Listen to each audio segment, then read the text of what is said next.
Back to my channel. ఈరోజు ఏం జరగబోతుందో తెలుసుకుందామా? ఇంకా ఎపిసోడ్లోకి వెళ్ళిపోతే బాలు అయితే ఇక ప్రభావతి, కామాక్షి అలాగే సత్యంతో ఈ పార్లర్ అమ్మ మామూలుది కాదు, పార్లర్ ఎప్పుడో అమ్మేసింది, ఇప్పుడు ఆ పార్లర్లో పనిచేస్తుంది అని చెప్పి అనగానే అందరూ కూడా షాక్ అయిపోతారు. ఇక సత్యం, ఒరే బాలు ఏమంటున్నారో నువ్వు అని వెనకాలనే ఇక మనోజ్, ఏ బాలు నీ నోటుకొచ్చింది కుయ్యమాక్రా అని వెనకాలనే, ఒరే లక్షలు మింగేస్తున్నాడా నీలాగా, మీ అమ్మ లక్షావతిలాగా నేను అబద్ధాలు అస్సలే చెప్పను, ఉన్నమాటే చెప్తాను.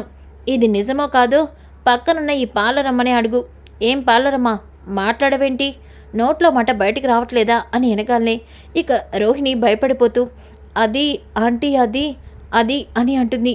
ఏంటమ్మా రోహిణి, ఈ ఇల్లు తాకట్టు పెట్టి మరీ నీకు 16 లక్షలు ఇచ్చి ఇంటిని పార్లర్ పెట్టిస్తే నువ్వు పార్లర్ అమ్మేయడం ఏంటమ్మా, పార్లర్లో పనిచేయడం ఏంటి, నమ్మలేకపోతున్నాను, ఏం జరిగిందమ్మా చెప్పు అని వెనకాలనే ఒక్కసారిగా అప్పుడే ఇక రవి అలాగే శృతి కూడా మటన్ కొట్టు మాణిక్యాన్ని ఇంటికైతే తీసుకొస్తారు. ఇక మాణిక్యాన్ని చూసిన ప్రభావతి, ఇదేంటి ఈయన ఎక్కడున్నాడు, ఏంటి అమ్మ రోహిణి, ఈయన మీ మావయ్య కదా, మలేషియా వెళ్ళాల్సిన మీ మావయ్య ఎక్కడున్నాడేంటి అని వెనకాలనే పక్కనే ఉన్న కామాక్షి, ప్రభా ఈయన రోహిణి వాళ్ళ మావయ్య? అవును కామాక్షి, నువ్వు ఊరికి రాలేదుగా, అందుకే రోహిణి వాళ్ళ మావయ్యని చూడలేదుగా, ఈయనే మలేషియాలో నుంచి వచ్చిన రోహిణి వాళ్ళ మావయ్య అని వెనకాలనే రోహిణి, వీడింటి ఇక్కడికి వచ్చాడు, అడ్డంగా ఇరుక్కుపోయాను, ఇక నన్ను ఎవ్వరూ కాపాడలేరు, ఈరోజు నేను అయిపోయానే అని అనుకుంటూ ఉంటే ఇక కామాక్షి, ప్రభావతి ఏంటి జోక్ చేస్తున్నావా ఏంటి, ఇతను రోహిణి వాళ్ళ మావయ్య ఎలా అవుతాడు, ఇతను మా వీధిలో మటన్ కొట్టు మాణిక్యం కదా, మటన్ మొక్కలు బాగా కొడతాడు, మీ అన్నయ్య ఎప్పుడు ఇతని దగ్గర తీసుకొస్తాడు, మనకైతే మంచి తొడముక్కలే కొడతాడు అని వెనకాలనే ఒక్కసారిగా ప్రభావతి అలాగే అందరూ కూడా షాక్ అవుతారు. ఇక బాలు అయితే, మేకారావు నాకు ముందు నుంచి నీ మీద అనుమానమే, నువ్వు మెయిన్ సెంటర్లో కొట్టుంది అనగానే నాకు అర్థమైపోయింది, ఖచ్చితంగా నీది మటన్ కొట్టే అని, ఈరోజు దొరికావు, చెప్పు పార్లరమ్మా, ఈ మలేషియా మేకారావు గురించి అన్ని నిజాలు బయటకు చెప్పు అని వెనకాలనే ఇక సత్యం, ఆపు బాలు, అసలు ఇక్కడ ఏం జరుగుతుంది అని వెనకాలనే ఇక రవి అలాగే శృతి, అంకుల్ మేము వస్తూ ఉంటే వీడు రోడ్డు మీద మాకు కనిపించాడు, వీడిని పట్టుకొని నిలదీస్తే అప్పుడే మాకు విషయం తెలిసింది, రోహిణి సినిమా ఛాన్స్ అవకాశం ఇస్తానని రాజమౌళి మహేష్ బాబు మూవీలో అతనికి మెయిన్ క్యారెక్టర్ అని చెప్పి ఊరు తీసుకొచ్చి తన మావయ్యలాగా నటించమని చెప్పిందని చెప్పాడు, అంటే ఈయన రోహిణి వాళ్ళ మావయ్య కాదా అని సత్యం అంటాడు. కాదంకుల్ అని వెనకాలనే ఇక రవి, అవునన్నా ఈయన మటన్ కొట్లో పనిచేస్తూ ఉంటాడు, ఈయన షాప్ కూడా మన మెయిన్ సెంటర్లోనే అని వెనకాలనే ఒక్కసారిగా ఇక ప్రభావతి, అమ్మ రోహిణి ఏంటిది, ఇతను మీ మావయ్య కాదా, ఇతను మటన్ కొట్టు మాణిక్యమా, ఎందుకు మరి మీ మావయ్య మలేషియా నుంచి వచ్చాడని అబద్ధాలు చెప్పావు, ఏంటిదంతా అని వెనకాలనే, ఆంటీ నన్ను క్షమించండి ఆంటీ, నేను ఎందుకు అలా అబద్ధం చెప్పానో మీకంతా చెప్తాను అని వెనకాలే ఇక మాణిక్యం, ఏంటి పాపా, అంటే ఇదంతా అబద్ధమా, నిజంగానే నేను మోసపోయానా, రాజమౌళి మహేష్ బాబు మూవీలో సీను యాక్టింగ్ అనుకున్నాను, ఇదంతా నిజం కాదా అని వెనకాలే ఇక బాలు, ఒరే మేకారావు ఇంకెక్కడ నుంచొని ఒక్క మాట నువ్వు మాట్లాడినా నిన్ను చంప పగలగొట్టి ముక్కలు ముక్కలుగా నిన్నే కైమా చేసేస్తాను, మర్యాదగా ఇక్కడి నుంచి వెళ్ళు, అది కాదు సార్ రాజమౌళి గారు, ఒరే వెళ్తావా వెళ్ళవా అని వెనకాలనే మాణిక్య అక్కడి నుంచి వెళ్ళిపోతాడు. ఇక కామాక్షి, ప్రభావతి ఇదేదో మీది పర్సనల్ మ్యాటర్లా ఉంది, నేను ఇక్కడే ఉంటే ప్రమాదం, నేను వెళ్తాను అని చెప్పి కామాక్షి వెళ్ళిపోతుంది. ఇక సత్యం, అమ్మ రోహిణి ఇప్పటి వరకు నీ పుట్టింటి వాళ్ళ గురించి కానీ నీ వాళ్ళు కానీ ఈ ఇంటికి రాకపోతే వాళ్ళు ఎప్పటికైనా ఇంటికి వస్తారన్న నమ్మకంతో మేమేమీ మాట్లాడలేదు, కానీ నువ్వు ఎందుకని మీ మావయ్య మలేషియా నుంచి వచ్చాడని ఎవరో అతన్ని యాక్టింగ్ అని ఇంటికి తీసుకొచ్చి ఇంత డ్రామా ఆడావు, అసలు ఆడాల్సిన అవసరం ఏమొచ్చింది, అలాగే ప్రభావతి నీతో అన్ని లక్షలు పోసి పార్లర్ పెట్టిస్తే ఆ పార్లర్ అమ్మేసి అందులో పనిచేయాల్సిన అవసరం నీకెందుకు వచ్చింది, మాట్లాడవేంటమ్మా అని వెనకాలే ఇక ప్రభావతి, రోహిణి మాట్లాడవేంటి చెప్పు, ఎందుకు ఇదంతా చేశావు అని గట్టిగా అరుస్తూ ఉంటే ఇక ఒక్కసారిగా రోహిణి, ఆంటీ చెప్తాను ఆంటీ, ఆంటీ మీ అందరూ అనుకున్నట్టు యాక్చువల్లీ మా నాన్న దుబాయ్లో లేడు, అవును నేను పుట్టగానే మా నాన్న చనిపోయాడు, ఏంటమ్మా రోహిణి నువ్వు అంటుంది అని వెనకాలే ఇక ఒక్కసారిగా బాలు, మీనా మీనా వెంటనే ఒక గ్లాసు చల్లటి నీళ్లు తీసుకురా, ఈ లక్షావతి గుండె ఆగిపోయినట్టుంది, పాపం దుబాయ్ నుంచి లక్షలు వస్తాయని ఎప్పటినుంచో కళ్ళకంటుంది. బంగారం సూట్ కేసులు వస్తాయి, వాటిని లక్షలు మింగేసినాడు చేతిలో పెడతాదు అనుకుంది. పాపం అదంతా అబద్ధం అనేసరికి లక్షవతి తట్టుకోలేకపోతుంది. వెళ్ళి కూల్ వాటర్ తీసుకురా అని అనగానే ఇక సత్యం, బాలు నువ్వు కాసేపు ఆగరా. ఏంటమ్మా నువ్వంటుంది? అంటే మీ నాన్నగారు లేరంకుల్. నేను మనోజ్ని ప్రేమించాను, మనోజ్తో పెళ్లి చేసుకోవాలి అనుకున్నాను. కానీ ఆంటీకి లక్షలు కావాలి, అందుకని ఆంటీతో నేను అబద్ధం చెప్పాను. ఇది కేవలం ఆంటీని అలాగే మనోజ్ని చీట్ చేయడానికి కాదు, మనోజ్ని పెళ్లి చేసుకోవడానికి నేను చెప్పిన చిన్న అబద్ధం. చిన్న అబద్ధం అంటే వెంటే రాక్షసి, ఇంత పెద్ద అబద్ధం చెప్తావా? ఇంత పెద్ద మోసం చేస్తావా? నువ్వు లక్షాధికారివి, కోట్లు కోట్లు నీ దగ్గర ఉన్నాయి. మీ నాన్న బంగారం తీసుకొస్తాడని నా మనసుకిచ్చి నీకు పెళ్లి చేస్తే నువ్వు ఎందుకు పనికిరాని పార్లర్లో పనిచేసే అమ్మాయివా? ఏంటే మరి ఆ రోజు ఆ ఇల్లు తాకట్టు నుంచి తీసుకురావడానికి 16 లక్షలు తీసుకొచ్చి ఇచ్చావు. ఆ రోజు పార్లర్ అమ్మేశాను ఆంటీ.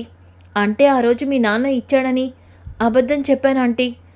ఇదంతా కూడా మనోజ్ కోసమే చేశాను. అవును, మా నాన్న దుబాయ్లో లేడు, అలాగే నేను కోటీశ్వరాల్ని కాదు అని అన్ని నిజాలు చెప్పేస్తుంది రోహిణి. ఒక్కసారిగా ప్రభావతి రోహిణి మీద చెయ్యెత్తుతుంది. ఇక అలా చెయ్యెత్తగానే అక్కడికక్కడే రోహిణి కళ్ళు తిరిగి పడిపోతుంది. దాంతో ఇంట్లో వాళ్ళందరూ కూడా షాక్ అయిపోతారు. ఇక మనోజ్ రోహిణి రోహిణి అని చెప్పేసి రోహిణినైతే ఇక హాస్పిటల్కి అయితే తీసుకుని వెళ్తాడు. ఇక ఇంతలోకి రోహిణిని అక్కడే ఉన్న డాక్టర్ అయితే చెకప్ చేస్తుంది. ఇక డాక్టర్ చెకప్ చేసి రోహిణికి సంబంధించిన పేపర్స్ అన్నీ కూడా తీసుకొచ్చి చూస్తుంది. ఇక ఆ పేపర్స్ అన్నీ చూసి కంగ్రాట్స్, తను ప్రెగ్నెంట్ అని వెనకాలని మనోజ్ చాలా హ్యాపీగా ఫీల్ అవుతాడు. అలాగే మనోజ్, ఏంటి రోహిణి వాళ్ళ నాన్న దుబాయ్లో లేడు అంటే రోహిణి నుంచి ₹1 కూడా రాదు, ఇప్పుడు నేను తండ్రి ఏం సాధించాను అని అనుకుంటూ ఉంటాడు. ఇక అలాగే అక్కడే ఉన్న ప్రభావతితో మేడం మీతో మాట్లాడాలి అని అంటుంది. ఇక అలా అనగానే రోహిణి అలాగే మనోజ్ బయటికి వెళ్తారు. ఇక ప్రభావతి, చెప్పండి డాక్టర్ ఏం మాట్లాడాలి అని వెనకాలే, చూడండి మీ కోడలికి ఫస్ట్ డెలివరీ అయినప్పుడు తనకి ఆపరేషన్ అయింది, అందువల్ల ఇప్పుడు తనకి నార్మల్ డెలివరీ అయ్యే అవకాశం ఉండదు, మళ్ళీ తనకి ఆపరేషన్ అయ్యే అవకాశమే ఉంటుంది. సో అందువల్ల తను అంతా కూడా హెల్తీ ఫుడ్ తీసుకోవాలి, అలాగే తను కొంచెం జాగ్రత్తగా ఉండాలి, ఎందుకంటే చిన్న వయసులోనే తనకి డెలివరీ అయినట్టు ఉంది అని చెప్పేసి అనగానే ఒక్కసారిగా ప్రభావతి షాక్ అయిపోతుంది. ఏంటి డాక్టర్ మీరేం మాట్లాడుతున్నారు? నా కోడలు ఇప్పుడు మొదటిసారిగా ప్రెగ్నెంట్ అయింది, అలాంటి నా కోడలు ముందు బిడ్డని కండవేంటి? మీరేదో తప్పుగా మాట్లాడుతున్నారు. అదేంటి, తన ప్రెగ్నెన్సీ కన్ఫర్మ్ అయ్యాక నేను స్కానింగ్ తీసే మీకు చెప్తున్నాను, తనకు ఆల్రెడీ డెలివరీ అయింది, అలాగే తనకి కూడా పడ్డాయి అని అనగానే ఒక్కసారిగా ప్రభావతి షాక్ అయిపోతుంది. నేను చెప్పేది 100% నిజం, మీరు డాక్టర్ దగ్గర అబద్ధాలు చెప్పి మోసం చేయాలని ట్రై చేయొద్దు, తనకి ఫస్ట్ డెలివరీ మాత్రం అయ్యింది అని అనగానే ప్రభావతి షాక్ అయిపోతుంది. ఇక మనోజు అలాగే ప్రభావతి ఇక నుంచి బయటికి రాగాలే అప్పుడే బాలు కూడా మీనాని తీసుకొని హాస్పిటల్కి వస్తాడు. మీరేంట్రా ఎక్కడికి వచ్చారు అని వెనకాలే, అమ్మ లక్షావతి నీకొక గుడ్ న్యూస్ చెప్పాలి, మీనా కూడా కళ్ళు తిరిగి పడిపోయింది, అందుకే హాస్పిటల్కి వచ్చాం. ఏంటి, ఇది కూడా కళ్ళు తిరిగి పడిందా అని వెనకాలనే అప్పుడే డాక్టర్ బయటికి వచ్చి కంగ్రాట్స్ బాలు, తను ప్రెగ్నెంట్ అని వెనకాలనే ఒక్కసారిగా ప్రభావతి షాక్ అయిపోతుంది. ఇక అలాగే డాక్టర్తో, డాక్టర్ మీతో ఒకటి మాట్లాడాలి పదండి అని లోపలికి తీసుకెళ్ళగానే ఇక డాక్టర్ ఏం మాట్లాడాలి? నా కోడలు ఇది మొదటి ప్రెగ్నెన్సీనే కదా, నా కోడలికి ఎలాంటి ప్రమాదం లేదు కదా అని అనగానే, అవును తనకి ఇది మొదటి ప్రెగ్నెన్సీ కదా, తను బేబీ అయితే హెల్తీగా ఉంది, అలాగే తను హెల్తీ ఫుడ్ తినాలి, ఏం ప్రమాదం లేదు, తను హెల్తీగా ఉంది కాబట్టి నార్మల్ డెలివరీ అయ్యే అవకాశమే ఉంటుంది అని చెప్పి అనగానే ప్రభావతి, డాక్టర్ ఒక్క మాట మిమ్మల్ని అడగాలి, ఈ రిపోర్ట్స్ చూసి ఒకసారి ఇది మొదటి ప్రెగ్నెన్సీనా తర్వాత సెకండ్ ప్రెగ్నెన్సీనా చెప్తారా అని అనగానే ఇక డాక్టర్ రిపోర్ట్స్ తీసి చూస్తుంది. ఒక్కసారిగా రిపోర్ట్స్ చూసి ఇది ఈ ఈ ఈ రిపోర్ట్స్ ఎవరివో తెలియదు కానీ ఆ అమ్మాయికి మాత్రం సెకండ్ ప్రెగ్నెన్సీ తెలుస్తుంది కదా అని అనగానే ప్రభావతి షాక్ అయిపోతుంది. ఇక అందరూ కూడా ఇంటికైతే వచ్చేస్తారు. ఇక సత్యం అయితే, ఒరే బాలు, అమ్మ మనోజ్ ఏమైంది? రోహిణి అలాగే మీనా ఒకేసారి కళ్ళు తిరిగి పడిపోయారు, పర్వాలేదు కదా, ప్రమాదం ఏమీ లేదు కదా నాన్న, గుడ్ న్యూస్ నాన్న అంటూ బాలు అయితే అందరికీ స్వీట్ తినిపిస్తాడు. ఇక మనోజ్ అయితే సైలెంట్గా ఉంటాడు. సత్యం, ఏంట్రా బాలు అందరికీ స్వీట్ తినిపిస్తున్నాం, మీనా మీనా తల్లి కాబోతుంది. అదే నేను నాన్న అవుతున్నాను, నువ్వు తాతయ్య అవుతున్నా నాన్న అని వెనకాలనే అందరూ కూడా కంగ్రాట్స్ అన్నయ్య, కంగ్రాట్స్ బాలు అన్నయ్య అని అంటారు. ఇక రోహిణి కూడా ఇదేంటి మనసు స్వీట్ కూడా తీసుకురాలేదు, కనీసం గుడ్ న్యూస్ని అందరితో షేర్ కూడా చేసుకోవడం మనసు అని అనుకుంటూ ఉంటే, ఒరే మనోజ్ మరి రోహిణి కూడా ప్రెగ్నెంట్ నానా అని అంటాడు. ఒక్కసారిగా ఇక ప్రభా రోహిణి కూడా ప్రెగ్నెంట్ అంటగా, మరి ఏం మాట్లాడవేంటి, ఏం మాట్లాడాలి చెప్పండి. ఈ మహాతల్లి ఇన్ని అబద్ధాలు చెప్పి ఇంటికి కోళ్ళైంది కాకుండా ఇప్పుడు ఈమె ప్రెగ్నెంట్ అని తెలిస్తే అందరూ పూలమాలేసి ఈమెకేమైనా సత్కారం చెయ్యాలా ఏంటి అని వెనకాలనే ఒక్కసారిగా అందరూ షాక్ అవుతారు. ఇక మనోజ్ అమ్మా అది నోరు మీరా, నీకేం తెలియదు కానీ నువ్వు ముందు సైలెంట్గా ఉండు. ఏ రోహిణి ఇట్రా. ఏంటి అంటే ఇంత అబద్ధాలు చెప్పి నా ఇంటికి కోడలయ్యావు. ఇది సరిపోనట్టు ఇందాక నీకు హాస్పిటల్లో చెకప్ చేస్తే ఇది నీకు సెకండ్ ప్రెగ్నెన్సీ అని డాక్టర్ చెప్పారు. ఏంటి మరి ఫస్ట్ నీకు ప్రెగ్నెన్సీ వచ్చింది, అలాగే డెలివరీ అయింది కూడా అని చెప్తున్నారేంటి? నువ్వు మా దగ్గర ఇంకా ఏదైనా అబద్ధాలు దాచిపెట్టావా చెప్పవే అని వెనకాలనే ఒక్కసారిగా రోహిణి భయపడిపోతూ, ఇదేంటి నాకు ముందు చిన్ను పుట్టాడన్న విషయం ఆంటీకి తెలిసిపోయిందా? ఇప్పుడు ఈ విషయాన్ని నేను ఎలా చెప్పాలి?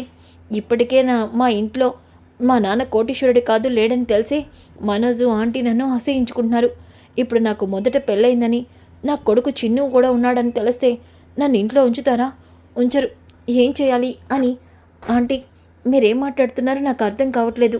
నాటకాలు ఆడకే, నీకు ఇచ్చిన రిపోర్ట్స్లోనే క్లియర్గా ఉంది. ఇద్దరు డాక్టర్లు అదే విషయం చెప్పారు. మీనాకి చెకప్ చేస్తే మాత్రం ఇది మీనాకి ఫస్ట్ ప్రెగ్నెన్సీ అని చెప్పారు. కానీ నీకు మాత్రం ఇలా చెప్పారంటే నువ్వు ఖచ్చితంగా ఏదో నిజాన్ని దాస్తున్నావు. నిజం చెప్తావా లేదంటే అని ఒక్కసారిగా ప్రభావతి చెయ్యెత్తగానే ఇక సత్యం, ప్రభా ఆగుతావా? కడుపుతో ఉన్న అమ్మాయి మీద అలా చెయ్యొచ్చా? మీరు రాగండి. ఇది ఇన్ని నాటకాలు ఆడుతుంది. ఇది ఖచ్చితంగా ఏదో తప్పు చేసింది. దీని జీవితం ఏంటో దీని గతం ఏంటో తెలుసుకోకుండా నేను మనోజ్కిచ్చి పెళ్లి చేసి చాలా పెద్ద తప్పు చేశాను. అందుకే ఇప్పటికైనా దీని గురించి నాకు అన్ని నిజాలు తెలియాలి. చూడు రోహిణి, నువ్వు నా దగ్గర ఏం అబద్ధం చెప్పావో నాకు తెలీదు, కానీ రేపటికల్లా నీ కుటుంబంలో ఎవరో ఒకరు ఈ ఇంటికి రావాలి.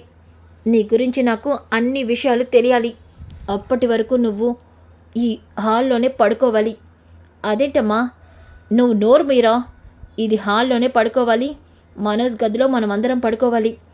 అది కాదు ప్రభా, ఇక ఎవరు కూడా ఈ విషయం గురించి మాట్లాడద్దు అని వెనకాలనే ఇక బాలు, చూసేవారా పార్లరమ్మా, నీ దగ్గర లక్షలున్నాయన్నప్పుడు ఈ లక్షావతి నిన్ను ఎంతో ప్రేమగా చూసుకుంది. ఇప్పుడు నీ దగ్గర రూపాయి కూడా లేదని తెలిసాక నీతో ఎలా మాట్లాడుతుందో చూసావా? ఈ లక్షావతి ఒట్టి స్వార్థపర్రాలు అని వెనకాలే బాలు అని గట్టిగా అరుస్తుంది. మీనా మనం పైకి వెళ్దాం పదా అంటూ మీనాని పైకి తీసుకెళ్తాడు. ఇక మీనా, ఏంటండి రోహిణి ఇన్ని అబద్ధాలు చెప్పిందా, ఎన్ని మోసాలు చేసిందా? నేను ముందు నుంచి చెప్తూనే ఉన్నానా మీనా, ఆ పార్లరమ్మ అబద్ధం చెప్తుంది, అందరినీ మోసం చేస్తుందని. ఇప్పటికైనా నీకు అర్థమైందా మీనా? నిజంగా నమ్మలేకపోతున్నానండి. ఆ మలేషియా మావయ్య మటన్ కొట్టు మాణిక్యమా, అలాగే దుబాయ్లో మా నాన్నకి ఈ బిజినెస్లు ఆ బిజినెస్లు అంటూ ఎన్ని అబద్ధాలు చెప్పింది రోహిణి. అవును, అందుకే ఆ పాలరమ్మకి మంచి పనైంది. ఈ విషయంలో నువ్వు అస్సలు జోక్యం చేసుకోవద్దు అని వెనకాలనే ఇక శృతి అయితే, రవి మీ ఇంట్లో ఎవరు కూడా కరెక్ట్గా ఉండరా? ఏంటి శృతి అంత మాట అనేసావు? అవును, మీ మనోజ్ అన్నయ్య ఏమో ఎవరినో లవ్ చేసి అంకుల్ డబ్బుల్ని తీసుకెళ్ళి ఎవరికో ఇచ్చాడు అని చెప్పావు. తర్వాత ఈ రోహిణి తన ఫ్యామిలీ పెద్ద బిజినెస్ బిల్గేట్స్ అన్నట్టు చెప్పింది. ఇప్పుడు చూస్తే ఇలా మీ వాళ్ళందరినీ చూస్తుంటే నాకు చాలా ఆశ్చర్యంగా ఉంది అని వెనకాలనే ఇక ఒక్కసారిగా అందరూ కూడా షాక్ అయిపోతారు. ఇక రవి అయితే, శృతి ఈ విషయాన్ని ఇక్కడితో వదిలేసి, అది కాదు రవి, శృతి చెప్తున్నాను కదా అని అంటూ ఉంటే ఇక శృతి అయితే సైలెంట్గా ఉండిపోతుంది. రోహిణి అయితే అడ్డంగా ఇరుక్కుపోయాను. ఇప్పుడు నేను చిన్నుని అమ్మని తప్ప ఎవరిని తీసుకురాగలను? విద్య వచ్చినా విద్య మాటలు కూడా ఆంటీ నమ్మేలా లేదు. ఇప్పుడు మా నాన్నకి డబ్బులు లేవని తెలిసింది, నాకు పెళ్ళైందని కూడా తెలిస్తే మనోజ్ కూడా నన్ను క్షమించడు. అసలు మనోజ్ నా గురించి ఏమనుకుంటున్నాడు అని అయితే ఆలోచిస్తూ ఉంటుంది. సో ఫ్రెండ్స్, కమింగ్ ఎపిసోడ్ చాలా చాలా ఇంట్రెస్టింగ్గా ఉంటుంది. Don't miss. ఈ వీడియో నచ్చితే తప్పకుండా లైక్ చేసి షేర్ చేయండి. Thanks for watching. Back to my channel. ఈరోజు ఏం జరగబోతుందో